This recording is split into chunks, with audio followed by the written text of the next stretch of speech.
আজকে বানাবো পটল ভর্তা। তো আমি এখানে 500 গ্রাম পটল নিয়ে নিয়েছি। পটলটা প্রথমে ধুয়েও নিয়েছি, প্রথমে ছাড়িয়ে টুকরো টুকরো করে কেটে মিক্সির জারে আমি পেস্ট তৈরি করব।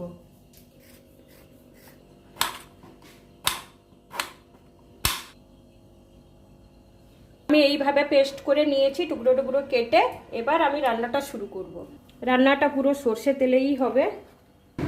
তেলটা আমার গরম হয়ে গেছে। কালো জিরে, শুকনো লঙ্কা আমি ফোড়ন দিচ্ছি, পেঁয়াজ কুচো দিচ্ছি, রসুন একসঙ্গেই দিয়ে দিচ্ছি। এখন আমি লঙ্কার কুচিটা দিয়ে দিচ্ছি, লাল লঙ্কার কাঁচা, শুকনো লঙ্কার গুঁড়ো দিচ্ছি অল্প, পটলের পেস্টটা দিয়ে দিচ্ছি।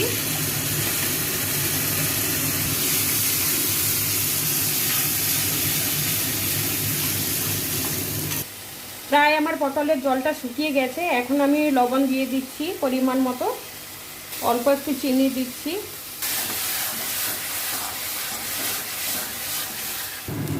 পটল ভর্তাটা হয়ে এসছে, তো আমি নামানোর আগে একটু কাঁচা সর্ষের তেল দিয়ে নামিয়ে নেব।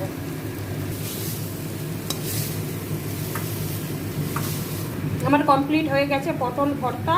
এটা ভাতের সঙ্গে খেতে দারুণ লাগে। সবাই বাড়িতে বানিয়ে খাবেন।